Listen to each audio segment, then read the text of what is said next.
अस्सलाम वालेकुम। हेलो, तो जनाब हम बात करेंगे रक से बिस्मिल की नई एपिसोड के बारे में। इस एपिसोड में मूसा ज़ोहरा को उठा के लेके आ गया है। एक अलग थलग सी जगह है जहाँ पे कारी और कुछ गवाह हैं, और वहाँ पे वो उससे निकाह करना चाह रहा है। और निकाह करने से पहले ज़ोहरा उसको कहती है कि मुझे तुमसे कुछ बात करनी है। तो मूसा कहता है, कारी साहब आप लोग सारे दूसरे कमरे में जा सकते हैं। भाई कारी साहब परेशान हो जाते हैं कि 1 बेडरूम हॉल में तुम मुझे लेके आए हो, दूसरा कमरा तो है नहीं, मैं कहाँ जाऊँ। तो अगर अभी से ही मूड बन गया भाई, निकाह का तो कम से कम वेट कर लो, उसके बाद तुम लोग जो करना हो कर लेना।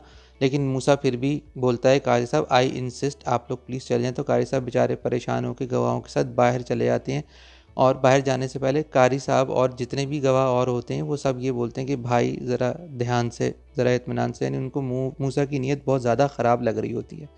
एनीवे मूसा ज़ोहरा के साथ कमरे में जाता है, कमरे का दरवाज़ा बंद कर लेता है। तो ज़ोहरा उसको बोलती है कि पागल, नादान, जाहिल, मोहब्बतें के बारे में तो तुम्हें कुछ पता ही नहीं। इश्क और मोहब्बत में मैंने डबल पीएचडी की हुई है।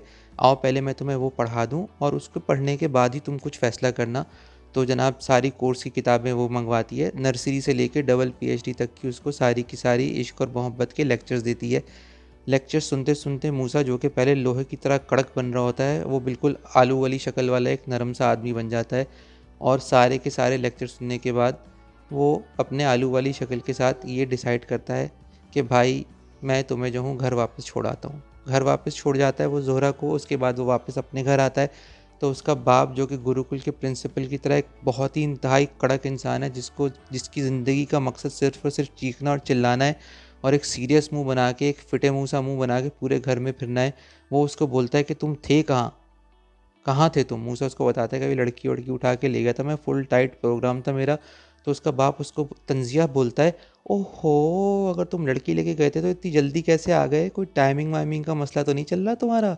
ये सुन के मूसा फिर एक डबल आलू वाला मुंह बना लेता है, और उसके बाद वो उस कन्वर्सेशन करना ही नहीं चाहता। मगर इस घर में भाई एक चुड़ैल भी रहती है जिसका नाम मिस्कीना है। मिस्कीना उठती है और सबको वर्गलाना शुरू कर देती है, क्योंकि मिस्कीना को पुरानी एपिसोड में मूसा ने एक थप्पड़ मारा होता है, जो कि उसको बिल्कुल उस तरह याद रहता है जिस तरह कर्मा फिल्म में अनुपम खेर को दिलीप कुमार का मारा हुआ थप्पड़ याद रहता है। और उस थप्पड़ की गूंज उस मिस्कीना को सारी सारी की सारी एपिसोड में पागल करती रहती हैं।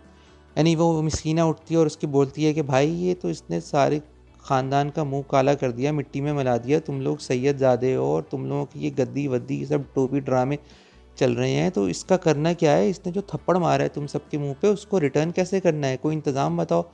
तो ये सुनते ही जो गुरुकुल का प्रिंसिपल है बाप, वो परेशान हो जाता है और परेशानी से इधर उधर देख के एक एक करके सबको बोलता है कि भाई तू मार दे, तू मार दे। लेकिन फाइनली जो कुर्रा है वो मिस्कीना का नाम कहीं निकलता है। वो आहिस्ता आहिस्ता जाती है माइकल जैक्सन की तरह मून वॉकिंग करते हुए मूसा के पास, और उसकी आंखों में आंखें डाल के बोलती है, अब भाई ये जो डायलॉग है ना, मैं कहता हूँ कि लेजेंडरी डायलॉग है। अब आप गौर से सुनिएगा, मुझे तो समझ में नहीं आया, अगर आप लोगों को समझ में आ गया तो मुझे बता दीजिएगा। मूसा, वो थप्पड़ जो कि तुमने मेरी रूह पे चमाट बन के मारा था, आज मैं तुम्हें वो थप्पड़ लौटा रही हूँ।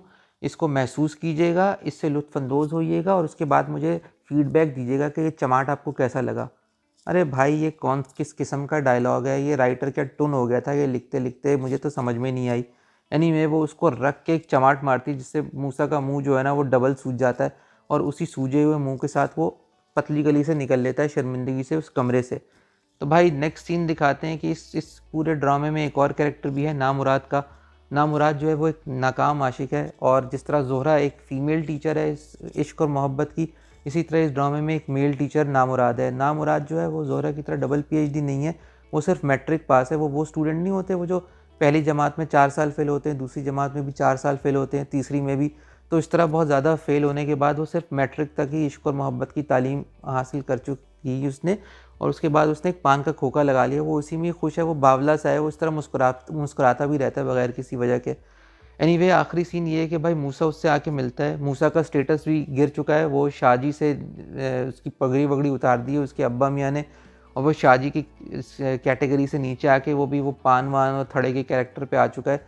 अब मूसा और जो है वो नामुराद आपस में गपशप करते हैं। मूसा कहता है कि भाई मेरा वो शाहजी वाला चैप्टर तो बंद हो गया, अब मुझे अपना करियर बनाना है। तो नामुराद कहता है कि भाई पान का खोखा वोखा लगाओ टाइट किस्म का मेरी तरह, दोनों भाई मिलके बेचेंगे और यहीं गली में इस तरह पड़े पड़े मर जाएंगे। तो उसके बाद वो कहता है कि अब तुम मेरे दोस्त बनी गए हो तो मैं तुम्हें और मोहब्बत के नए नए चैप्टर पढ़ाऊँगा। मूसा फिर आलू वाली शक्ल बना लेता है और वो उससे यानी कि तैयार हो जाता है कि भाई अब और इश्क और मोहब्बत आगे वाली किस्तों में भी मैं सीखूँगा। तो भाई ये थी पूरी किस्त, और अब नई किस्त आएगी तो आपको फिर बताऊँगा कि आगे ड्रामा कहाँ तक चल रहा है। बहुत बहुत शुक्रिया आप लोगों के सुनने का।